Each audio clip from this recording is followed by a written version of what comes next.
ერთ საათში ქაშუეთის ეკლესიაში სამოქალაქო პანაშვიდი დაიწყება საღამშვიდობისა დღეს 16 მაისია გლოვის დღე. უმცროსი სერჟანტი ზვიად დავითაძე, კაპრალი ალექსანდრე კვიცინაძე და კაპრალი ვლადიმერ შანავა საქართველოში სამხედრო თვითმფრინავით დღეს დილით ჩამოასვენეს. აეროპორტში სამგლოვიარო ცერემონია გაიმართა, დაღუპულ სამხედროებს ადგილზე საპატიო ყარაული დახვდათ. ავღანეთში ჰელმანდის პროვინციაში ქართულ ბაზაზე 13 მაისს 27 ქართველი სამხედრო მოსამსახურე დაშავდა, 3 გარდაიცვალა. 2009 წლიდან მისიაში ჩართვის შემდეგ ავღანეთში დაღუპულ ქართველ ჯარისკაცთა რაოდენობა 22-მდე გაიზარდა. საქართველოს დღეს ავღანეთში 1560 სამხედროთია წარმოდგენილი. ქვეყანა ნატოს ISAF-ის მისიას 2009 წლის ნოემბერში შეუერთდა 170 ჯარისკაცით ქაბულში. 2010 წლის აპრილში ჰელმანდის პროვინციაში ბატალიონი გააგზავნა, ხოლო 2012 წლის ოქტომბერში თითქმის გააორმაგა ავღანეთში თავისი კონტინგენტი კიდევ ერთი ბატალიონის დამატებით. საქართველოს ნატოს უმსხვილესი არაწევრი სახელმწიფო გახდა, რომელსაც ყველაზე მეტი ჯარისკაცი ჰყავს ავღანეთში. მე მინდა წარმოგიდგინოთ უკვე ჩვენი გადაცემის, ჩვენი სტუდიის სტუმრები. ავღანეთიდან აპრილის ბოლოს დაბრუნებული კაპრალი სოფო სოფრომაძე და ბექა ქურხული, ლიბერალი ჟურნალისტი, ავღანური დღიურების ავტორი. ჩვენ აქ სტუდიაში აღმოვაჩინეთ, რომ ბექაც და სოფოც იცნობენ ერთმანეთს, ისინი ჰელმანდში შეხვდნენ და მოკლედ აქ გაიხსენეს ეს ნაცნობობა. ჩვენი გადაცემის სრულობის დროს ქაშუეთში დაიწყება დაღუპული სამხედროების პანაშვიდი. ბექა, თქვენ თუ დაკვირვები ხართ, ეს არის პირველი შემთხვევა, როდესაც გლოვის დღე გამოცხადდა და ასეთი პატივით ხვდებიან და გრძალავენ ჯარისკაცებს. აი, ამ განსხვავება თქვენ თუ ხედავთ? პირველ რიგში მე მინდა სამზიმარე გამოუცხადო გარდაცვლილების ოჯახს, არის უმძიმესი დღე ჩემთვის პირადად და საერთოდ ყველასთვის დარწმუნებული მთელი საქართველოსთვის. გითხარით, რომ ცოტა ისე გამომივიდა, როდესაც მოწვევა მივიღე, საერთოდ არ ვწვევი ახლა თავის გამოდებას არ ვიგავ. თქვენ გქონდათ ესეთი დამოკიდებულება, რომ დღეს არ ახის არაფერზე საუბარი, მაგრამ ხო, მით უმეტეს, როდესაც ესეთი თემაა, მე არ ვამბობ ხოლმე, ვარ ჩემთვის საინტერესო, ეს არის სამხედრო თემა, ჩემთვის განსაკუთრებით საინტერესო კონფლიქტური რეგიონები, მაგრამ დღეს აი სიმართლე რო გითხრათ, არ ვიცი, იმიტომ რომ ნებისმიერი სიტყვა არის ხოლმე სიტუაცია, არის ხოლმე დღე ესე ტრაგიკული, როდესაც ნებისმიერი სიტყვა რაც ამ გულწრფელი იყოს ეს მის ამძიმრება და მე დარწმუნებული ვარ, მეც ისე როგორც მთელი საქართველო არის ძალიან გულწრფელი ამ სამძიმარში და ამ დღევანდელი დღის ტრაგიზმის აღქმაში. ხანდახან არის ხოლმე სიტუაცია, როდესაც უბრალოდ ჯობია რომ გაჩვენდე სიმართლე რო გითხრათ, ახლა ეს არც ვიცი რამდენად არის საჭირო აი ესეთი ტრაგიკული ფაქტის შესაფერისად აღნიშნა კი არა დაფასება, ვთქვათ. ძოლოთ იყო ხოლმე, რომ ძალიან გვიან ვიგებდი ჟურნალისტებიც ინფორმაციას, შემდეგ ოჯახებში გადაასვენებდნენ და კრძალავდნენ, ანუ ასეთი ტიპის ცერემონია არ იმართებოდა ხოლმე. ამას რამდენად აქვს მნიშვნელობა? არა, რასაკვირველია აქ, იმიტომ რომ მეტი არაფერი აღარ დაგრჩენია ამ ადამიანებისადმი, მათ გაიღეს ყველაზე ძვირფასი რაც ადამიანს აქვს ამ ქვეყანაზე და სააქაო ცხოვრებაში სიცოცხლე. და მეტი ალბათ არაფერი აღარ დაგვრჩენია გარდა იმისა, რომ მაქსიმალური პატივი მივაგოთ და მაქსიმალური პატივით გავაცილოთ ეს ადამიანები, სამხედროები, ჯარისკაცები, რომლებიც ნამდვილად იმსახურებენ. მაქსიმალური პატივი მივაგოთ, ეს არის უკავშირდება როგორც მათ ღირსებას, ისე ჩვენ ეროვნულ ღირსებას და როგორც სახელმწიფოსთვის არის ეს ღირსების საქმე, ჩემი აზრით. სოფო, თქვენ ეხახას დაბრუნდით, იცნობდით ალბათ ხომ ამ ადამიანებს, მასთან ერთად გიწევდათ თუ სხვადასხვა ბატალიონი იყო? ბატალიონებმა შევცვალეთ ერთმანეთი, იქ 2 ბატალიონი ვიყავით, 32 და მე-12 და ჩვენ შევცვალა 33 ბატალიონმა და 52 შეცვალა 32 ბატალიონმა. შეცვალეს ერთმანეთი. პირველ რიგში სამძიმარი მინდა გამოთქვა, ეს არ არის მარტო ჩემი ტკივილი და არ არის ამ ბიჭების ოჯახების წევრების ტკივილი, ეს არის ქვეყნის ტკივილი და ჩემთვის ცოტა მძიმეა ამაზე ლაპარაკი, იმიტომ რომ მეც ერთ-ერთი რიგითი ჯარისკაცი ვარ ჩემი ქვეყნის და მაქვს ის განცდა, ის ყველაფერი გამოვლილი მაქვს, რაც ამ ბიჭებმა იქ გამოიარეს და უფრო ცოტა მიჭირს ამაზე ლაპარაკი. ეს ბიჭები არიან ჩვენი ქვეყნის გმირები და ეს რაც დღეს ქაშვეთის ეკლესიაში ხდება არის ძალიან მისაღები.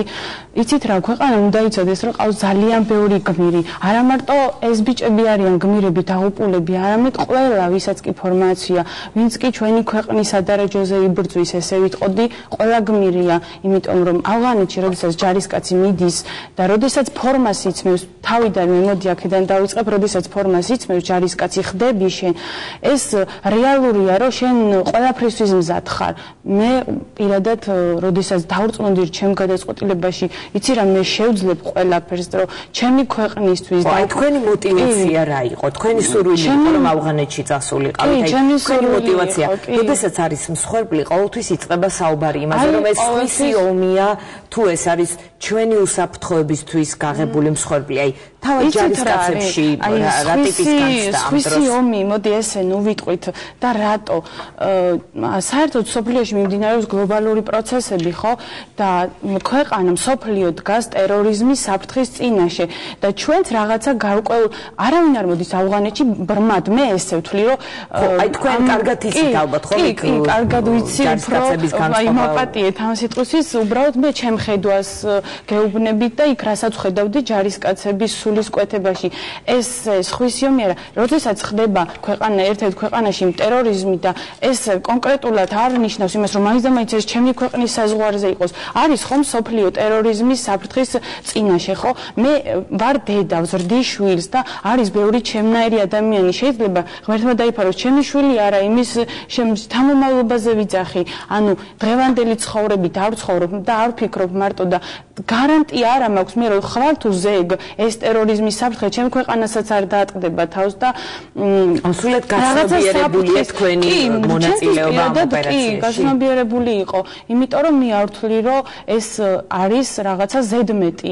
არ არის ეს, მე ესე ვთვლი. ბეკა, თქვენც იგივე განწყობას ხედავდით იმ ჯარისკაცებში, მათთან ერთად რამდენიმე დღე გაატარეთ თქვენი ავღანური დღიურები, დღეს კიდევ ერთხელ გადავიკითხე და იცით რა შეასაქმე სოფლო თავისი ოჯახურ ტრაგედიაზე თავდაბლობის და მართლა ღირსეული მანდილოსანი ნაბიჯად არაფერი არ თქვა. მე როგორც ვიცი და სოფოსგან და საერთოდ ბიჭებისგან მსახურობდა ერთ-ერთი მთავარი მოტივი ის იყო, რომ მისი ძმა გარდაიცვალა ცხინვალის ომში 2008 წლის აგვისტოში, შმაგი სოფრომაც. ეს არის ძალიან სერიოზული არგუმენტი. მე სოფოსგან ცოტა განსხვავებულად უყურებ ამ ყველაფერს, მაგრამ არ მგონია რომ დღევანდელი დღე რაღაც კამათისთვის შესაძერისი იყოს. მაგრამ სწორედ ასეთი ტრაგედიების შემდეგ აქტიურდება თემა, რამდენად აუცილებელია მონაწილეობა და ამ დოზით რამდენად აუცილებელია მონაწილეობა და ამ შეკითხვასაც დავსვამ თუ გნებავთ. აუცილებლად გაგცემთ პასუხს, რამდენადაც შევძლებ.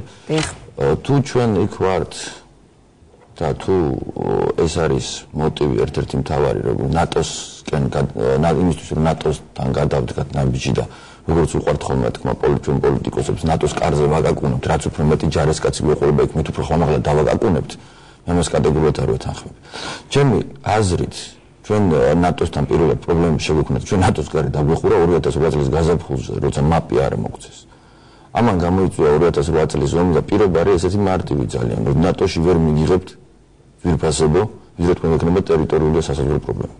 ტერიტორიული და სასაზღვრო პრობლემის სწორედ იმიტომ, რომ მთავარი არგუმენტი რუსების ოკუპაციის ისიც იყო, რომ ნატოს კარი გადაკეტილი იყო ჩვენთვის.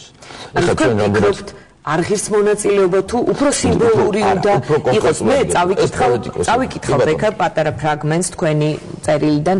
სულ უფრო ხშირად ისმოდა შეკითხვა თუ რამდენად აუცილებელია ჯარისკაცების ავღანეთის სამხედრო ოპერაციაში მონაწილეობა და მით უმეტეს ამ რაოდენობით, როდესაც მაგალითად ესტონეთი, რომელიც ნატოს და ევროკავშირის წევრია, სულ 100 სამხედრო მოსამსახურით არის წარმოდგენილი და ჩვენებისგან განსხვავებით ავიაციის გამოძახების უფლებაც აქვს. მთელი ამ წლების განმავლობაში ასევე არ წყდება კულისებს მიღმა საუბარი იმის შესახებ, რომ ქართულ სამხედრო შენაერთებს ყველაზე რთულ, რისკიან და აქტიურ ზონებში უშვებენ.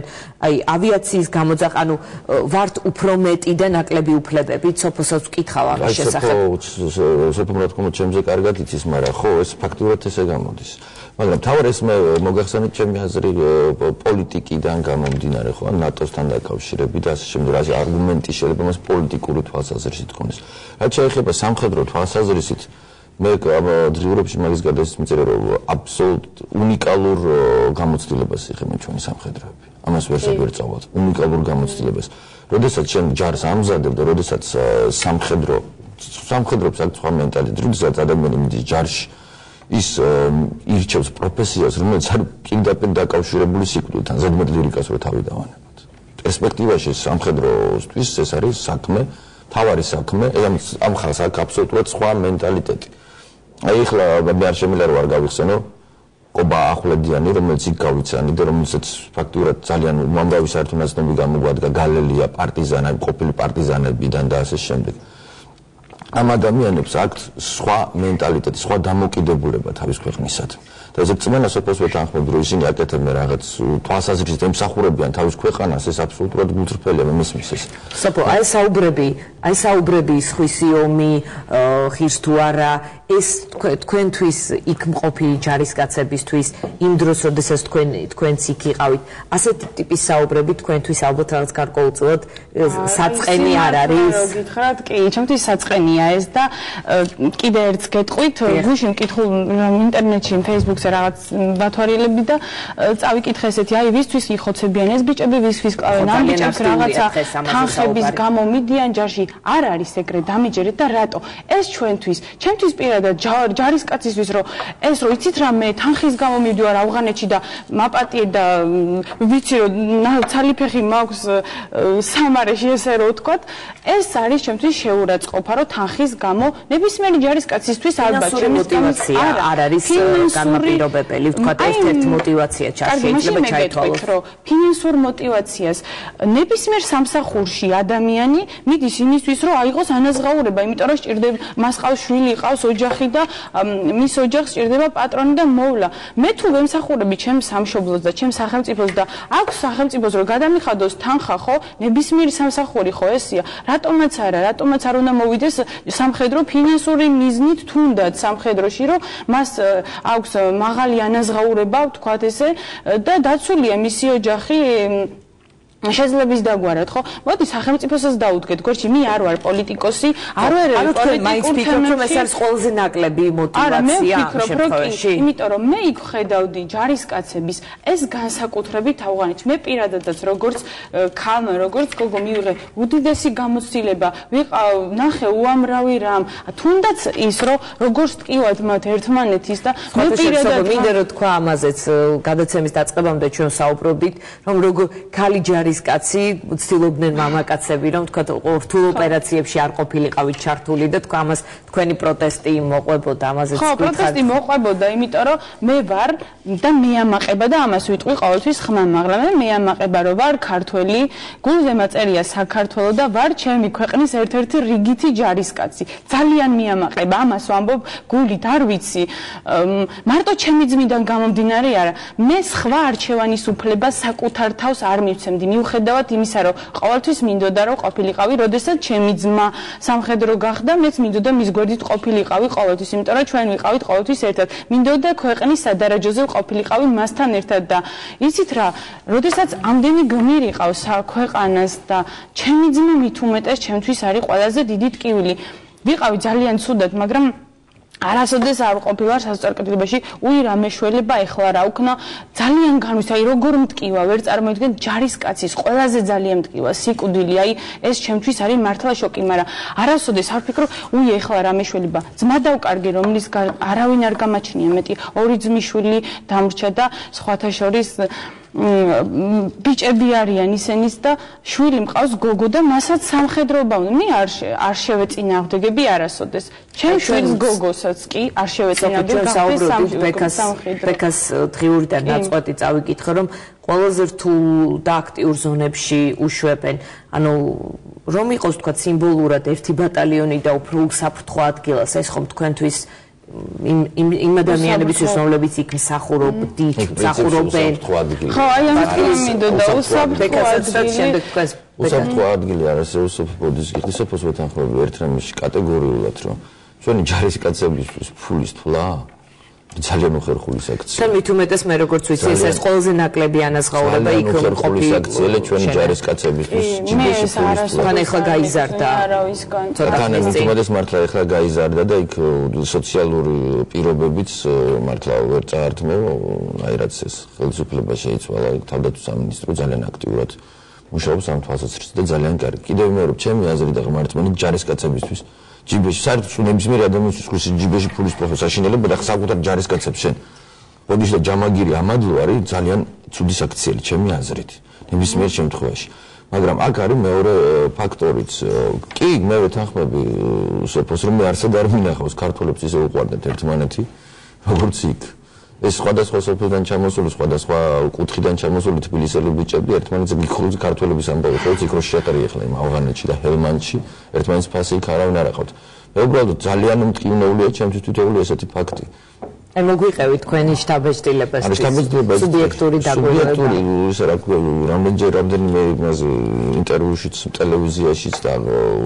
დღიურობშიც სულ და იგივეს მეორე ძალიან გამახარა და ძალიან დიდი სიურპრიზი იყო ის საბრძოლო სულისკვეთება და იმედი მაქვს ეს საშინელი ტრაგედია და დარწმუნებულიც ვარ ამ სულისკვეთებას არაფრით არ დასცემს მაგრამ მე არ შემიძლია ერთ საკითხსაც არ შევეხო არ შევეხო ერთ საკითხსაც ესეთი რამ როდესაც ხდება ჩვენ ფაქტურად ამდენ ხანში ერთ საათში დავკარგეთ დაღუპულებიდან დაჭრილებით 30 ადამიანი ეს ჩემი ღრმა რწმენით ზუსტად იმიტომ რომ ძალიან გულშემატკივრობ ქართულ შევიარაღებულ ძალებს აუცილებლად უნდა იქნას აი ახლა თქვენ პირდაპირ ეთერშიც თან მაყურებელს შეუძლია და თქვენს თვალი ადევნოთ ქაშუეთში იწყება პანაშვიდი გააგრძელეთ მეგაგისმენთ კი ბატონო იმ დღეს უსმენდი ბატონ გიორგი თავდგირიძეს და ძალიან ბევრ ამაში ვეთანხმები დარწმუნებული ვარ რომ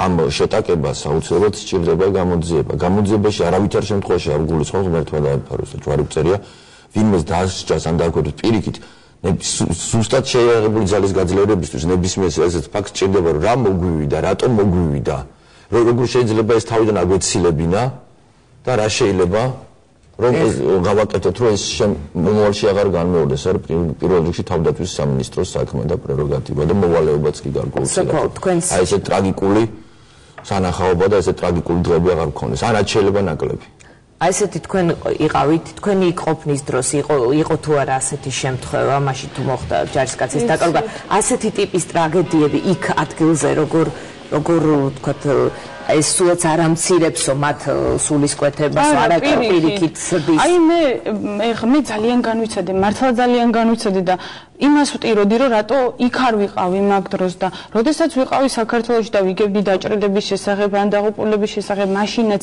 აი უფრო მიძლიერდებოდა სურვილი იქ ყოფნის არ ვიცი მე შეიძლება ვერაფერს ვერ ვაკეთებდი ესე ვიტყვი ბიჭებთან შედარებით მე არავინ არა ვარ უბრალოდ მე მსიამოვნებს იმათ გვერდზე ყოფნა და თუნდაც ერთი ნუ გეში რაღაცა ბიჭების გვერდით გომა ჩემთვის ბევრს ნიშნავს და ესეთი ტიპის თავდასხმები იქ ესეთი მასშტაბური არ ყოფილა მაგრამ ეს ადამიანები ამათ არ გააჩნიათ კანონი არ გააჩნიათ არაფერი ვერ აჩერებს ვერანაირი ძალა ამას ვერ განსაზღვრავ ის სად როდის როგორ ასდაგეგმავს უბრალოდ ძალიან ხიზლად ზონა არ არსებობს უსაფრთხო ზონა კი თითქოს არ არსებობს არა უსაფრთხო ზონა წერტილშია ქართული შენა ერთი არა მარტო ქართული იქ არის კოალიციური ჯარები რომელსაც ეს ხალხი ყველას ებრძვის არა მარტო ქართველებს უბრალოდ ეხა ეს ჩვენ ქართველები ვართ და ეს არის ჩვენი ტრაგედია მაგრამ იყო იქ ერთ-ერთ ბაზაზეც ნატოს ორი სამხედრო მოსამსახური დაიღუპა დღეს კი ჯექსონის ბაზა იქ არის სანგიში არის ესეთი ტიპის ისინი ხდება მაგრამ ესეთი მასშტაბური სამწუხაროდ ჯერ არ მომხდარა და ამას აი არ ვიცი როგორ გითხრათ ამის გამოძიება როგორ მოხდება მაგრამ ხარ ყოველთვის დაძაბული გამოძიებაში არავითარ შემთხვევაში არ გულისხმობ რაიმე იმას რა ქვია უბრალოდ სულთა სამხედრო თვალსაზრისით რა მოხდა როგორ შეიძლება ამის თავიდან აცილება რო არ განმეორდეს რა შეცდომები შეიქმნა დაშვებული იმიტომ რომ მე რო ვიყავი ესე უკაცრესად მოწმდება ყველა ბაზა უკაცრესად ესეთი რამე როგორ მოხდა რატომ მოხდა როგორ შეიძლება ამის თავიდან აცილება ეს მე მგონი არის პირველ რიგში ისევ სამხედრო სამხედრო თვალსაზრისით ქვეყნისა და შეიარაღებული ძალების გასაძლიერებლად. ესეთ ბუდისტოფო, ესეთი სიტუაცია მეორეს მხრივ ეხლა არის ესეთი ბაზა ლეზერნიკი ჰელმანდში ცენტრალური ქალაქის ხელა, ესეთი გამაგრებული არაფერი არ არსებობს. ტრანსპორტის დადიში მეგონა რუსთავის ხელა ის არის ქალაქის ხელა ბაზა. მანდაც იყო. მაგას ყვები ზუსტად 20 კაცი შევარდა, ანუ იმ მასშტაბები რო აიყო ის 6 კაცი კიდე ცოტა იყო, 20 კაცი შევარდა და თვითმფრინავები დაუწეს ამერიკელებს წვრთნი. 20-ვე განადგურეს, მაგრამ ეხლა ამ ხელა ბაზაზე, ამიტომ ეს საფრთხე ყოველთვის არსებობს. უბრალოდ ნებისმიერ შემთხვევაში, ნებისმიერი ასეთი ტრაგედია, ინციდენტი, შეტაკება უნდა მეგონი იქნეს რაც გარკვეულწილად გაანალიზებული მდავარქმოთ ამას გამოძიებას. მეგონი უფრო სწორი სიტყვა იქნება გაანალიზება. სოფო დღეს გავრცელდა ასევე რომ ფრანგული კონტინგენტის დაქვემდებარებაში იყო სამშვიდობო ქართული შენაერთის სამშვიდობო მისიაში და პარლამენტმა შესაბამისი კანონმდებლობა უნდა შესაბამისად უნდა შეცვალო გადააწყოს და ამერიკულის დაქვემდებარებაში უნდა გადავიდეს ქართული შენაერთები. ეს იქ ადგილზე რა შეცვლის თქვენ იქ ნამყოფი სამხედრო მოსამსახურე რას გვეტყვით? რამდენად მნიშვნელოვანი იქნება ეს განსხვავება არის რომ ფრანგული დაქვემდებარებიდან ამერიკულში გადავიდეთ? რა ვიცი, განსხვავება ჩვენ მისიის განსხვავება არ ვიცი ამაზე ვერ გაგცემთ პასუხს რამდენად მნიშვნელოვანი, მაგრამ იქ როდესაც ადამიანი არის ყველანაირად მობილიზებული, ეს ბიჭები არ არიან წასული იქ რაღაც ძალიან უბრალოდ არის შესაბამისი სწავლება, ზოგი არის მეორე მისიაში, მესამე მისიაში ნამყოფი ჯარისკაცები და ძალიან მობილიზებულები არიან, ძალიან ყურადღებიანები არიან, განსაკუთრებით ყველაზე ძალიან მეცოდებიან არა ცოდი სიტყვა, მაგრამ მეთაურები, ეს ხალხი ადამიანები ყველაზე ცუდ დღეში არიან იმ მხრივ, რომ ამხელა ბატალიონი, ამხელა თითოეულ ჯარისკაცზე არის ესე თუ ისე პასუხისმგებელი და ძალიან ძნელია. მე უყურებდი იქ ჩემ მეთაურს და ვიყავი მართლა გაოგნებული, რომ ადამიანს არ ეძინა დღე და ღამე. იგივე სიტუაციაში იყო შტაბის უფროსი, იგივე სიტუაციაში იყო მოადგილე მეთაურის და დიდი მადლობა მინდა გადაუხადო მათ, იმიტომ რომ ისინი იყვნენ როგორც რიგითი ჯარისკაცები, ისი ავღანეთში და იდგნენ ჩვენი ჯარისკაცების გვერდზე. ჩემი მეთაური იყო კობაცინდელიანი, ძალიან დიდი მადლობა მინდა გადაუხადო, იმიტომ რომ არის ძალიან ღირსეული ადამიანი, იდგა ჯარის გვერდზე როგორც ჯარისკაცი პირველ რიგში და თქვენ აპირებთ დაბრუნებას. მე წამოსვლაც არ მინდოდა იქიდან რომ მოვდიოდი ვტიროდი რომ მეთქი არ არსებობს უნდა დავბრუნდე აუცილებლად ბიჭებს რომ მოვდიოდი ვეუბნებოდი მე აუცილებლად დავბრუნდები და ყველაზე ის რაც იყო ჩემთვის უყურებდი ბიჭები ჩამოსულები და უკვე უკან ვინც ბრუნდებოდით როგორ ხდებოდნენ ერთმანეთს და სადღაც კუთხეში ჩემთვის დავდგებოდი მაინც გავრის ამბობს და ბიჭები მომჩნევდნენ დამცინოდნენ რომ აინც ხალი ხარ არ არსებობს. ბეკა და ბოლოს ძალიან მოკლედ გითხარით ეს რამდენად მნიშვნელოვანია რამდენიმე გადამღები ჯგუფი კი ყოფილა, მაგრამ ესე მედიისთვის ეხა უფრო გაიხსნა რა თქვენ მაგალითად მთელი ნომერი მოამზადა ლიბერალმა ავღანური დღიურები იყო ეს მთელი ნომერი როგორც მუშაობთ გიორგი ფანტასტიკური ფოტოები გააკეთა და საერთოდ ძალიან კაი ბიჭია, ძალიან ისე ყოჩაღად იყო და ძალიან კაი საქმე გააკეთა და ძალიან სერიოზული თავისუფლად ძალიან კაი გამოცდილება მიიღო. ის დროს პოზიცია იყო მე ძალიან დიდი სიამოვნებით დავუბრუნდებოდი. სანამ მე მიუხედავად ჩემი გარკვეულწილად განსხვავებული მოსაზრებების ახლა ავღანეთში დაბრუნება ისე არ წარმოიდგება სიმართლე რო გითხრათ, მაგრამ სანამ ჩვენი ბიჭები იქ არიან ნებისმიერ დროს დიდი სიამოვნებით დავუბრუნდებოდი. ახალი დღიურების მოსამზადება. დღიურები იქნება ნოველები არ ვიცი ამ ლიტერატურულ ჟანრს მეგონი ამ შემთხვევაში არ აქვს მნიშვნელობა ძალიან მოკლედ მინდა პრინციპში ამი დავასრულებ კიდევაც ჩემს დღევანდელ სტუმრობას თქვენთან კიდევ ერთხელ მინდა რომ აღვნიშნო რომ სანამ საქართველო არის სწავლის თავის სამხედროების და ჯარისკაცების და გენერლიდან დაწყებული ჯარისკაცის დამთავრებული გაფრთხილებას და ფასს არის სწავლის ვერასოდეს ვერანაირ ომს ვერ მოვიგებ და კიდევ ერთხელ მინდა მოვიკითხო იქ ვინც დარჩნენ ის სამხედროები ალექსანდრე კიკნაძე პოლკოვნიკი კობა ახვლედიან რომ ძალიან გამოიჩინა თავი მოგეხსენებათ ამ ბოლო შეტაკებაში რა ვიცი კაპრალები ჯარისკაცები და კიდევ ერთხელ მივუსამძბრო ჩვენი ჯარისკაცების ოჯახებთან საქართველოს. ბექა ქურხული ჟურნალისტი, მწერალი და სოფო სოფრომაძე კაპრალი ძალიან დიდი მადლობა სარეკლამო პაუზის შემდეგ დავით ზურაბიშვილთან ერთად დავუბრუნდებით.